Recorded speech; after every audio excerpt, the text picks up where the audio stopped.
Box layout properties. So what is meant by layout? So arranging or positioning the different particular elements on HTML page is nothing but layouting. Okay.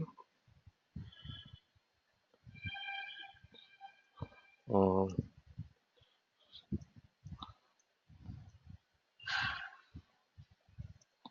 on the web page referred as layouting. Now, in order to lay out your elements, CSS provides a lot of properties. One is float property. Okay. Second one is position property, float position, and before this, I want to talk about. Okay, I will go for this third one, display property. While layouting, okay, you need to consider how the element is going to look. Is it a rectangle? Is it a circle? Or is it an inline element? Or is it a block layer element? Okay, you need to talk about that one. So in this case, you have display inline. You can use display inline block. Okay, and display block element. Of course, display table, display flux, and there is something called display flux is there, but I'm completely isolating the flux properties. So I need to go for a lot of discussion related to the flux. It is newly what is it called? Wonderful layouting property. This is just like a Superman. Okay, so it can do anything. So by using flux, you can avoid all these properties. Okay, with the help of flux. If you're very good at flux layouting, you can develop your web application with, you can design, sorry, or you can layout your web page within seconds. Okay, no need to bother about different considerations. Now let us talk about. First of all, I want to discuss about display inline block level. Okay, how this property is going to uh, allow you to lay out the content. Okay, so generally while layouting the proper elements, you need to consider what is the width of the element and what is the height of the element. Okay, so when I'm talking about the width, you need to consider two elements. One is inline element, second one is block level element. So for example, I'm going to take an inline element. Let us take one block level element. I'm going to take, that is paragraph. What I can do, yeah, for the time being, I just want to take an anchor tag. I told you already, anchor tag is mostly used to link other documents. And in our web page, anchor tags will be in the form of buttons, right? So we need to create a simple anchor tag as a look and feel button. Okay, so I'm going to take this as a home button. Let us take home button. Generally, anchor tag is a inline element. Now we have discussed some properties. First of all, I'm going to take about the anchor tag. Okay, I'm going to talk about this anchor tag. So let me check first of all what it's going to do, how it's going to represent on the page. This is a normal anchor tag. Even though it will link to the other document, when I click on it, it will go to the other page. Of course, in this case, I just provided a hash symbol. There is no resource URL, right? So I just want to make this simple anchor tag as a button. How do I do that? So if you want a button, you need to provide width of 80 pixels. Okay, and I want to provide a height of 30 pixels, border of 1 pixels, solid #00, just a black color. Let us see whether this will apply to inline element or not. Hey, I'm not able to see any kind of button here. Let me go for one other element, uh, other element, that is something I want to take a box. Okay, let us define the same properties.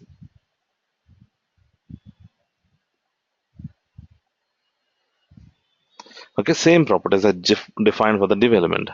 Okay,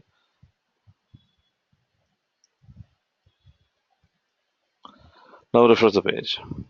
Unfortunately, I didn't got the ball. What was the problem here? We have taken CSS box layout.css. Is it fine? I think CSS page is not linked properly. What was that? Box. Okay. It was not inside the. Okay. Close this.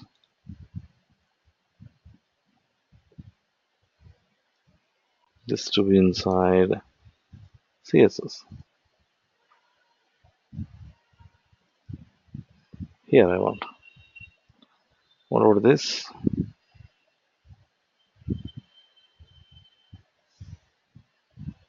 Do we have box layout here? This is CSS file. Oh, this is HTML file. You need to bring it first. Take this and place it into CSS layout. That's fine. Box layout.html. I need to close this one. Okay. For the time being, it's okay.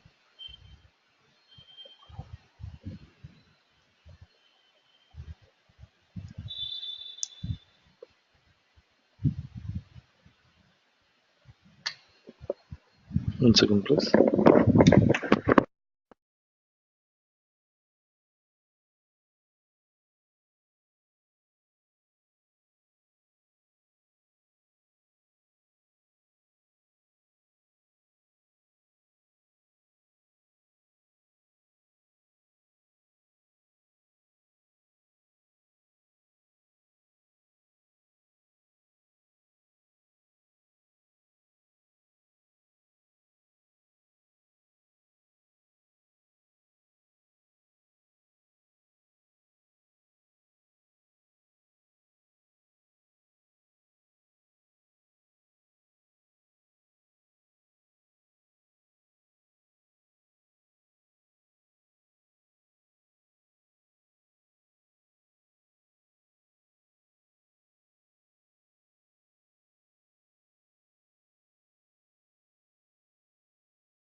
Yeah.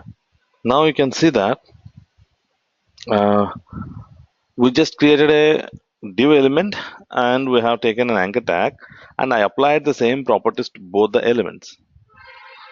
Okay. Mm, box layout, right? Now, same properties I applied. Okay. Here you can see it's getting 80 pixels width and 30 pixels of height for the div. What about the anchor tag? I'm not able to see such kind of behavior on that. right? The problem is inline element, we are not able to apply width and height for the inline elements. Okay, let us make a note. This is very important thing. Okay, it's not, it's not,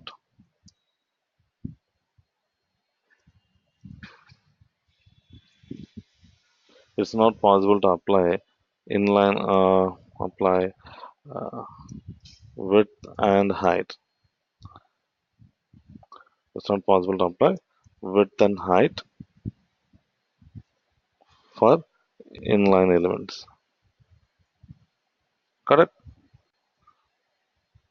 So remember always, we can apply both width and height for the inline elements, sorry, block level elements, but we are not able to apply for the inline elements. Okay, and what we do if it is not possible, how do I convert an anchor tag as a button? For this, we use a property called display inline block.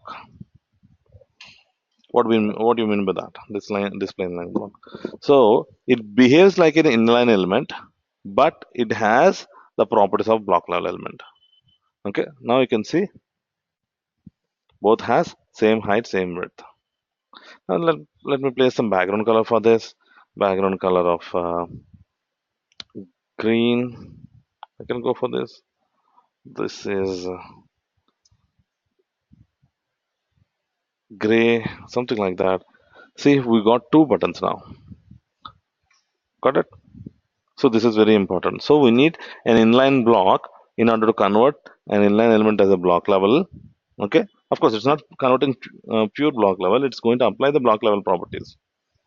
Okay. And we need to know a lot of things about the inline properties, inline elements. That is, let me take an example. I'm going to take one paragraph.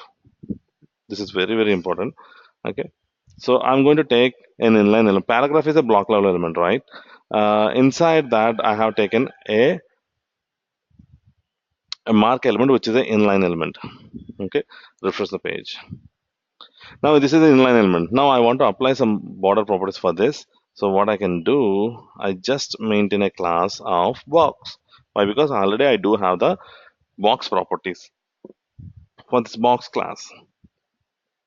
Apply this one. And you got it. I don't want to remove the gray color now. I don't want it. Now this is an inline element. You're not able to adjust the width and height. Okay. If you apply this as a inline block, and by the way, I want to show you something like what happens when I apply margin and padding for this. Okay, I want some space around this or space around the content. I'm going to add some padding in all directions. Let's start with the 1 pixel. Refresh the page. That's fine. No issue. I don't want this. That padding. I just want to increase the padding. Now you can see, observe it closely, the mark element, the highlighted element. See, the shape of the box is overlapping with the other content, right? So when we are applying padding for an inline element, it will only consider in left and right directions only. You can see that padding left and padding right is separating the content, but padding top and padding bottom is not separating the content. That means it is not possible to apply padding and margin when in vertical directions for the inline elements. Okay, so let us apply the margin as well. Margin. I just applied the margin here. I applied margin. I'm going to increase the margin. Now you can see margin is not appearing on the top and bottom, right? Only it's changing left and right. Okay. So that is the problem. So let me make another note. It's not okay. It's not possible to apply padding and margin in vertical direction. Vertical directions. Okay, remember, in such case, what we do, we need what we can call display inline block.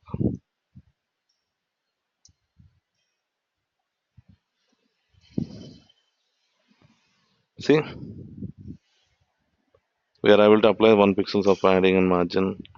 Now it's going to separate. When I apply the padding margin, now you can see this is one important thing that we need to know when we consider layouting the elements. Why? Because elements will be either in inline or what do you call inline or block level, right? That is everything. Okay, so that is about the inline and block level elements. You need to remember that one. The next one is I just want to take out this, and I don't want this content right now. What I can go for float property. I'll talk about. Let us maintain this. I'll maintain one more file.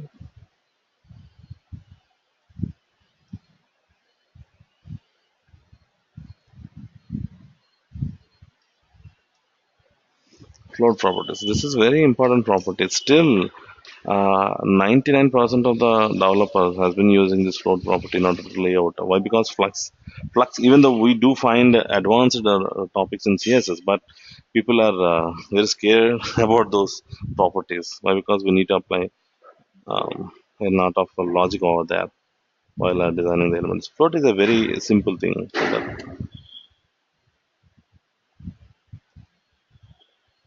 But it will take time to layout the properties. When you keep on check each and everything, okay, you can understand the difference between a float and flux layout properties. Float.css. Okay, so I'm going to take a float property. This is very important property. Most of the people don't go for flux property because one thing, they don't have any awareness of flux, how to use the flux, and the complexity of the flux.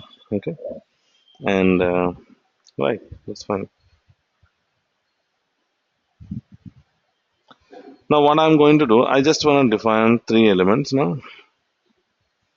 Each one I can say box. 3 boxes I'm going to define now.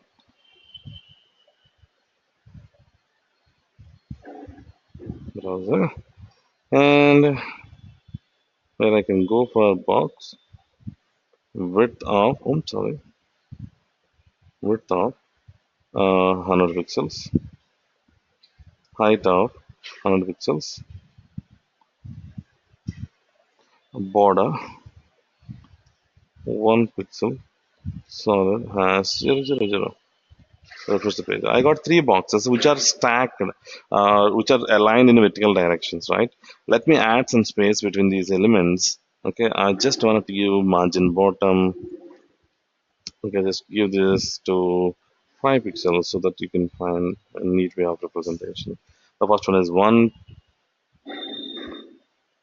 this is 1, this is 2, this is 3. Okay, I can add text align, center. Okay, 1, 2, 3. Now I want to make these elements to be aligned vertically, sorry, horizontally.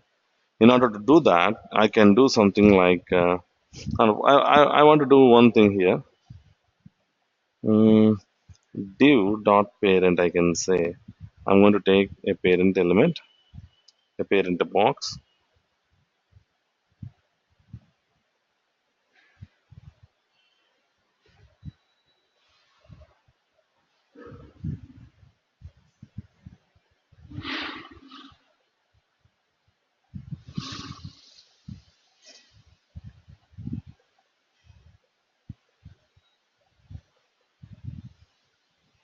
Okay, parent box. That's fine. I'm going to define another properties dot parent Only I want to change this to be width to be auto. I don't want 100 pixels now. It to be auto. Height to be auto. Auto in the sense it will take automatically. Okay. Remaining all are same. 1 pixel margin and 5 pixel padding. All these things same. Let us. I can add parent is also box so that I get a border around it. I need some space margin in all directions. So what I can do, margin 5 pixels, so it will apply margin in all directions. So you'll find some gap. That's fine. Now let us make this what we can call elements to be floated. Float in the sense all the elements will be aligned horizontally. Float. I can use float can be used with either left property or right property. Float left, float right. Refresh the page. Now you can see that float element is all the elements are placed in horizontal direction. Okay. But unfortunately, okay, and the height. If I don't define height and width, what is going this to be boxed? Why? Because this is also float, right? So I need to go for this one.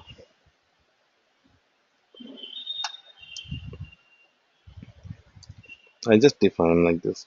Solid has 0, 0, 0. Oh, okay, about this one. Now I have a parent element. Inside that, I have three child elements, three child boxes. Got it? So what happens when we apply a float to each and every element? All elements will be aligned horizontally. Okay.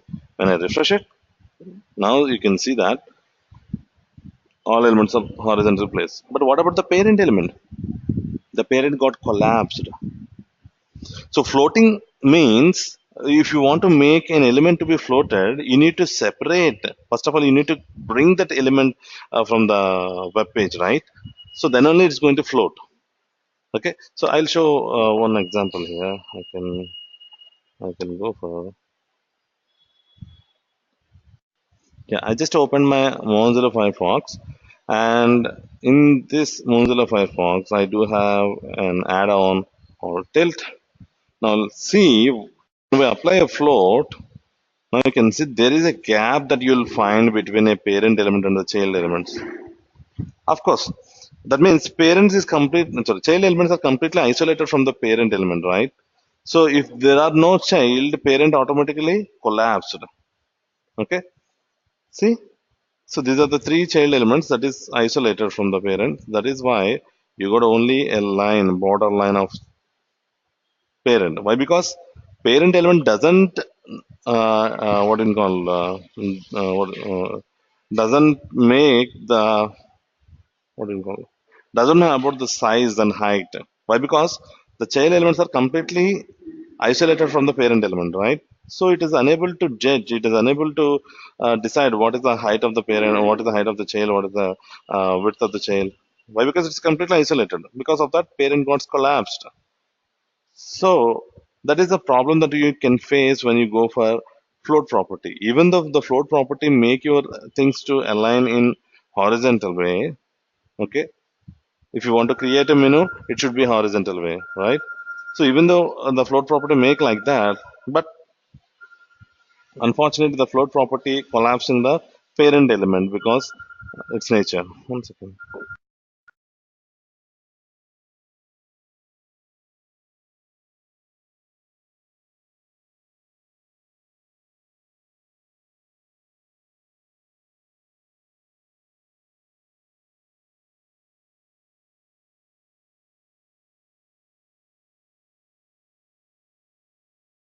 Got it?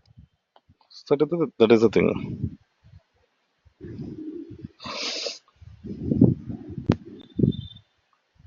Next. Okay, that is about the float property. Now, what we can do with a float property? We can lay out any kind of web page by using a float property. You can adjust. By the way, I want to mention this to be right. If I say right, Now you can see all the elements will be placed right side, and the order is one, two, three, like that. So by using this property and browser default properties, I can make what we can call a wonderful layout. Okay, so let me show what we can work with.